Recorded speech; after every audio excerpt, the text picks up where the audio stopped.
आने वाले दिनों के अंदर अगर अपोजिशन किसी तहरीक का ऐलान करती है, बिलखुसूस पाकिस्तान तहरीक इंसाफ, तो जमीयत उलमा इस्लाम फे उसमें किस हद तक अपना किरदार अदा करेगी? क्योंकि 26वीं आईनी तरमीम के बाद जो कानून साजी हुई, उस कानून साजी के ऊपर भी जमीयत उलमा इस्लाम फे को एतराज़ात थे। वो एतराज़ात जो हैं, क्या वो बयानात की हद तक महदूद रहेंगे, या फिर उसका किरदार जो है वो असम्बली के अंदर अदा किया जाएगा, या फिर सड़कों की सियासत की जाएगी? तो इस पूरे मंजरनामे में बात करने के लिए हमें ज्वाइन किया है तर्जुमान जमीयत उलमा इस्लाम फे असलम गौरी साहब ने। असलम गौरी साहब, बहुत शुक्रिया आपके वक्त का। असलम गौरी साहब, पिछले कुछ दिनों से बेशुमार बातें चल रही हैं कि एक नुमाइंदा मुकर्रर कर रहे हैं, गालिबन कामरान मुर्तज़ा साहब को मुकर्रर किया जाएगा, वो जाके अडियाला के अंदर इमरान खान से मुलाकात करेंगे। फिर ये है कि अगर वो नहीं होते तो पाकिस्तान तहरीक इंसाफ चाहती है कि जमीयत उलमा इस्लाम फे के सरबराह के साथ या उनके किसी नुमाइंदे के साथ मुलाकात हो। इसमें कोई हकीकत है या सिर्फ कयास आ रही हैं? देखिए, मेरा ख्याल ये किसी की जाती ख्वाहिश तो हो सकती है, हमारे यहाँ इस पर कुछ ज़ेर गौर नहीं है। तो असल बात यह है कि जो इनका वफद हमसे मिलता है, जो इनकी टीम हमसे मिलती है, उसमें वो सब लोग हैं जो नुमाइंदे हैं पार्टी चेयरमैन के। तो जिसमें इस वक्त मौजूदा पार्टी चेयरमैन हैं, उनके सेक्रेटरी जनरल हैं जनाब असद कैसर हैं, दोनों अपोजिशन लीडर हैं। तो ये सारे लोग वही हैं जो खान साहब ने खुद जिनको नामजद किया हुआ है। मैं समझता हूँ जब उनके नुमाइंदों से हमारी तफसीलन बातचीत हो जाती है, हमारे यहाँ इस चीज़ का एक बात क्लियर है कि जब उनके नुमाइंदों से सारी बातचीत हो जाती है तो फिर खान साहब से मुलाकात इतनी ज़रूरी नहीं है, गैर ज़रूरी चीज़ है। और इसको किसी ने मैं समझता हूँ कि ऐसे ही किसी की जाती ख्वाहिश के तौर पे इसको लाया गया मीडिया पे, और मैंने तो उस दिन भी तनकीद जारी की थी इसके लिए। अच्छा गौरी साहब, मौलाना साहब लंदन गए हुए हैं, नवाज शरीफ से मुलाकात के कितने चांस हैं, या नवाज शरीफ साहब की तरफ से कोई दावत उन्हें मिल गई है मुलाकात की?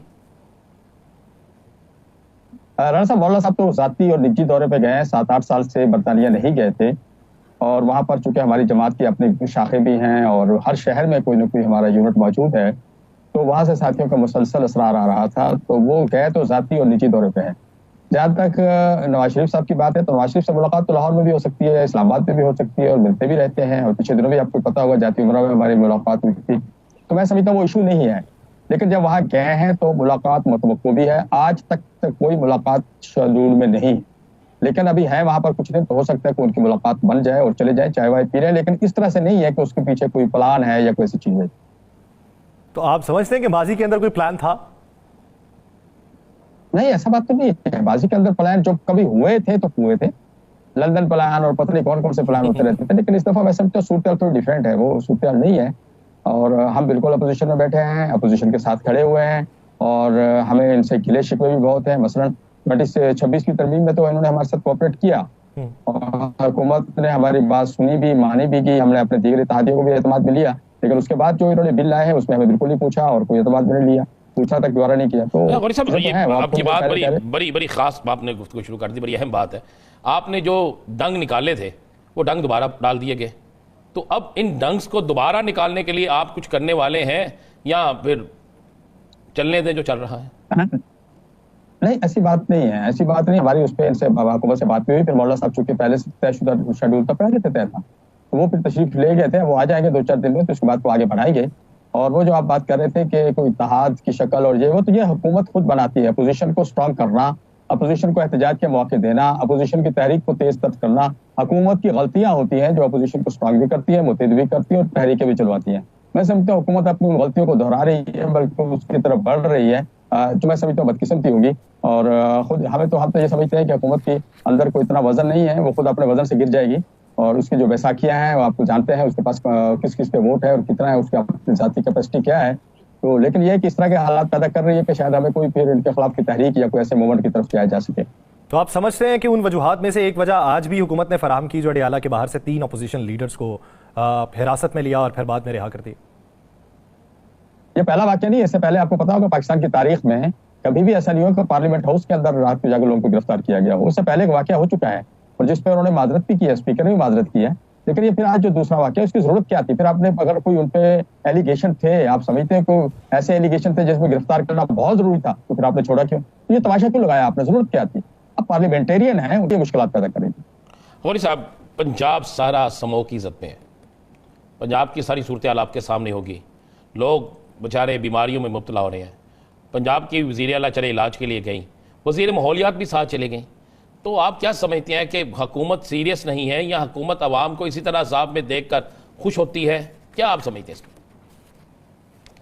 मैं समझता हूँ हुकूमत की गैर संजीदगी और जब पता था, उनको खुद पता था कि ये सारी सूरत हाल है, मेरे इल्म के मुताबिक तो शायद चीफ सेक्रेटरी भी साथ तशरीफ लेंगे। जी जी वो भी तो साथ। पता नहीं वो किस जी, अगर उनका निजी दौरा है तो समय से 12 कल किसी प्रोग्राम में उनके एक नुमाइंदा कह रहे थे कि जो उनका निजी दौरा है, तो हमने कहा अगर निजी दौरा है तो चीफ सेक्रेटरी क्या लेने गए हैं, वजीर माहौलियात क्या लेने गई है, वो उनकी पर्सनल सेक्रेटरी तो नहीं है, वजीर है। और यहाँ सूरत हाल इतनी तशवीशनाक है, आवाम के अंदर रहना चाहिए। अगर आप इन हालात में आवाम को छोड़ के जाएंगे तो आवाम के अंदर एहसास कमतरी पैदा होगा। और आपको पता है कि क्या पूरे पंजाब की सूरत हाल है, आप पूरे खुसूसी जनूबी पंजाब और लाहौर की क्या सूरत हाल आपके सामने है। तो इन हालात में मैं जाना मुनासिब नहीं है। और ये समझ नहीं आती कि मशीर को, मैंने वही कहा ना, हुकूमत के मशीर ऐसे होते हैं, तो उनसे ऐसे फैसले कराते हैं कि फिर अपोजिशन को मौका देते हैं कि वो अपनी तहरीकों को तेजतर करे और मुनज़्ज़म करे।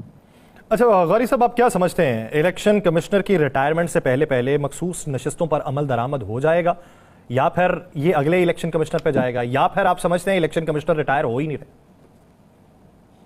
देखिए, आपको शायद दिल में नहीं है कि ये 26वीं तरमीम में एक ये भी शिक थी कि क्लास ये भी थी कि सुप्रीम कोर्ट से जो फैसले किए गए उनको गैर मौसर किया जा सके जी। और जब इस वक्त आप पार्लियामेंट उसको अगर गैर मौसर करती है तो वो फैसला कालअदम हो जाए। तो हमने उस पर जबरदस्त हमने इनको स्टैंड लिया। और हालांकि आपको पता होना चाहिए कि ये जो सीटें हैं इसमें शायद पीटीआई को तो मिलनी है। अगर पीटीआई को नहीं मिलती तो जेयूआई को इसमें कम से कम 8 सीटें केपीके में और 3 मरकज में मिलती है।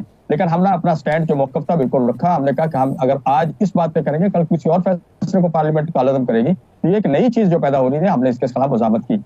मैं समझता हूँ इसे हम सुप्रीम कोर्ट पे छोड़ दें और उसके बाद इलेक्शन कमीशन में छोड़ दें। या इलेक्शन कमीशन अगर मुतराज़ है तो नया आ रहा है, खैर होता यही है कि नया आएगा तो हम उसको भी मुतराज़ा कर देंगे। सुप्रीम कोर्ट के पुराने जज थे, उनको भी हमने मुतराज़ा किया। एक जज साहब थे तो हुकूमत समझ रही थी चले गए तो हम गिर जाएंगे, हुकूमत गिर जाएगी। दूसरे जो आ रहे थे तो दूसरी पार्टी ने समझा कि उनके आने से मेरा ख्याल रिलीफ बहुत मिल जाएगा। नतीजा ये हुआ कि वो दोनों मुतराज़ा हो गए। तो हमें थोड़ा सा सियासतदानों को भी इस पर ख्याल करना चाहिए। आप जजेस को, अदालतों को हमें बिल्कुल मुतराज़ा नहीं बनाना चाहिए, उनको उनका काम करना देना चाहिए। अच्छा गौरी साहब, चूंकि आपकी पेशन गोई भी मैं आपको चूंकि बड़ा पुराना आपको इस वाले से जानता हूँ, क्या देख रहे हैं, हुकूमत टाइम पूरा कर लेगी? जिन हालात से गुजर रही है तो अभी तो बैसाखियों पे खड़ी है ना, एमक्यूएम बैसाखी है, बाप बैसाखी है। खुद पीपल्स पार्टी जो है वो बाजार तो इनको सपोर्ट तो कर रही है, लेकिन वो हुकूमत का हिस्सा नहीं है ना, वो बनना चाहते हैं।